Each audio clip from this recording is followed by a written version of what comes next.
Vamos ver o que tem de interessante aí na produção.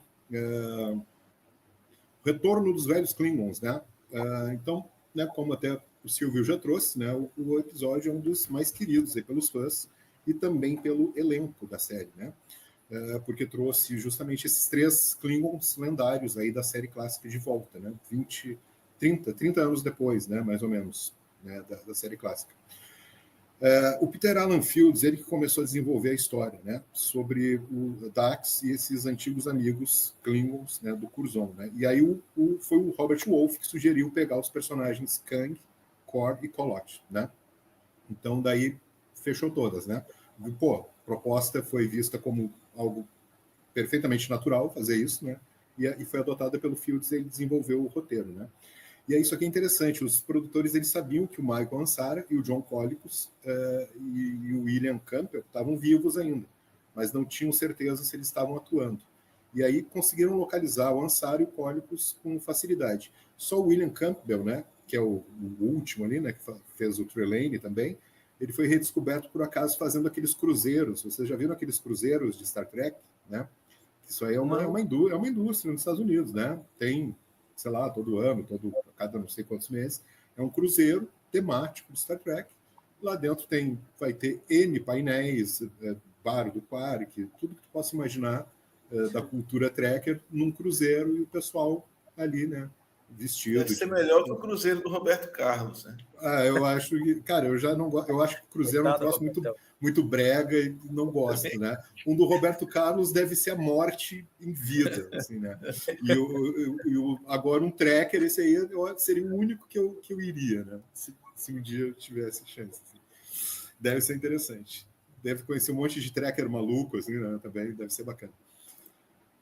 O visual dos Klingons, né? O Ansara considerava o Kang um dos melhores personagens que ele já tinha interpretado e ficou encantado com a oportunidade de reviver esse personagem, né? E aí ele ficou surpreso, né, com o convite, né?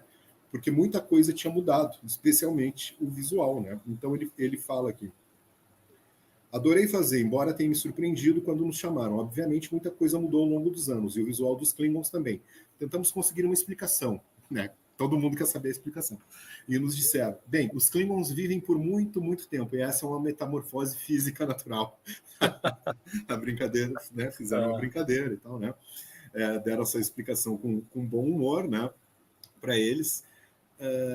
E aí, mas é interessante que foi debatido, o Iris Remember lembra isso, que se eles deveriam parecer com os da série clássica ou com os Klingons que já estavam ali, né?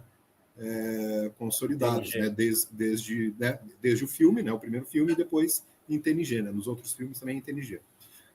E aí a decisão foi manter a maquiagem Klingon moderna, né, assumindo que os personagens, eles sempre foram assim, deu, né, vão fingir que nada aconteceu.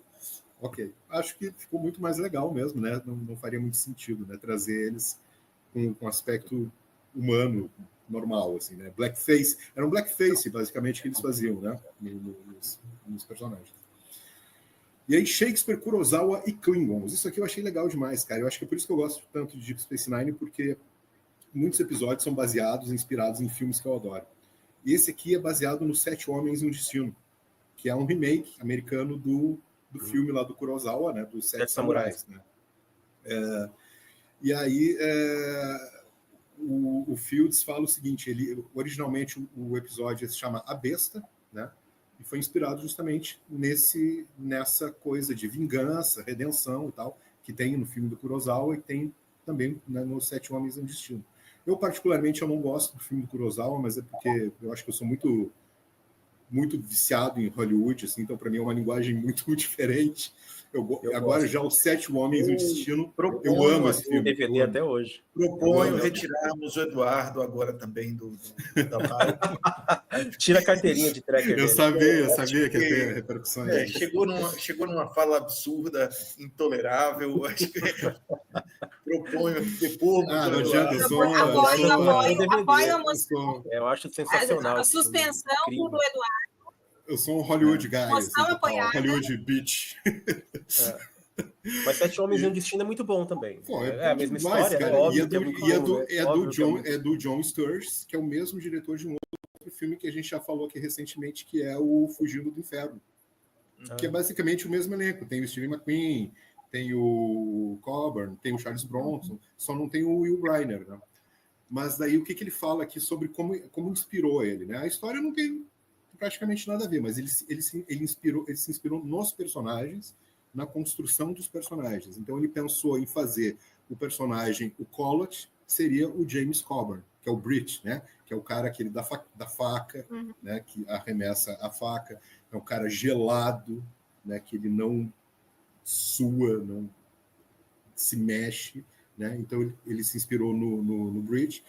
E o personagem do Kang seria o Will Brynner, né? Que o Will Brynner era o Chris, que era o líder, né? Era o cara que convocou todos os pistoleiros ali para ir lá defender o povoado. E aí o Core, aí ele pensou, tá, mas o Core, não tem o Core no filme, né? Aí ele baseou o Core num personagem do Shakespeare chamado de Falstaff, que é aquele personagem fanfarrão que aparece em várias obras do Shakespeare, né? Então ele fez essa mistura aí de, né, Kurosawa, Shakespeare, né, Sete Homens e um Destino e Klingons, né? E eu acho que então por ter todas essas referências, bateu num liquidificador, acabou ficando bem interessante, assim. Dax e os Klingons. Daí aqui a visão da Terry Farrell, né? Ela disse que adorou as caracterizações vívidas, né? Que forçavam a personagem a interagir de forma específica com cada Klingon para poder acompanhar em sua jornada.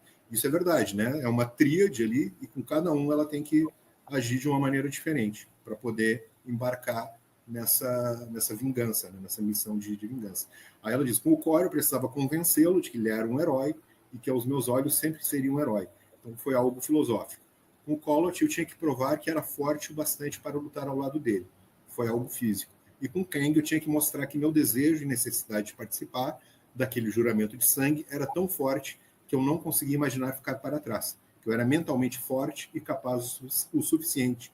Então tive que demonstrar honra, força física e perseverança mental para acompanhá-los. Legal pra caramba isso, né? Como a personagem foi explorada bem, né? Pela escrita do Alan Fields nesse episódio em particular, justamente pelas interações que ela tem que ter com 3 Klingons, que cada um com uma personalidade diferente, né? Todos buscando a mesma coisa, né? A mesma meta, que é a vingança, mas cada um com visões, né? Personalidades diferentes, e tiveram que fazer isso funcionar de alguma forma e acabou funcionando. E aí, gente?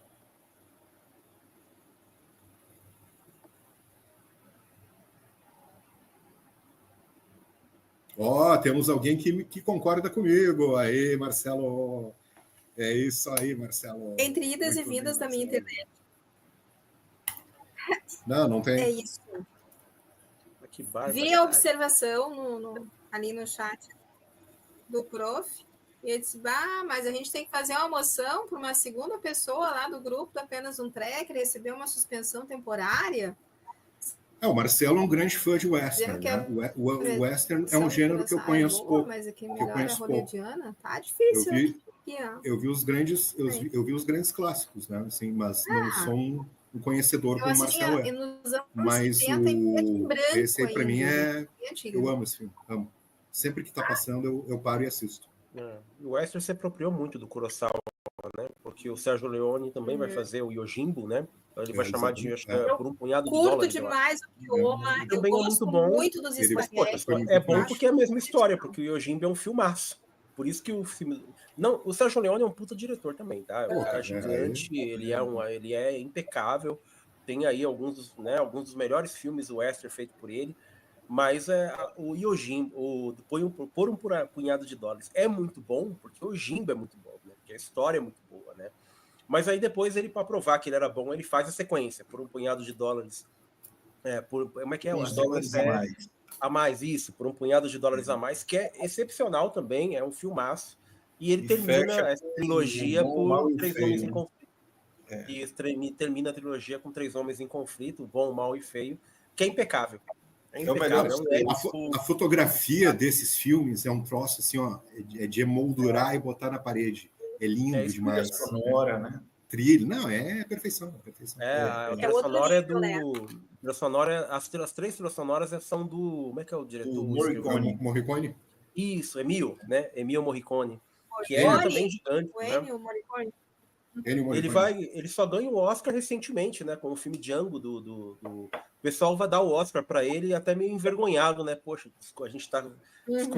Desculpa, você passou os anos 70, 80 inteiro e a gente não te deu um bendito Oscar que você merecia, sei lá, uns 10. Pelo menos. Uma prateleira de Oscar em casa. E ele tem um só pelo filme que é o Django, que também é muito bom, óbvio, né? Evidentemente que ele mereceu, mas, poxa, né? É o Ennio Morricone, poxa. Agora, olha o que o John tá falando aqui. Imagina esse crossover, um cruzeiro do Robertão e Star Trek.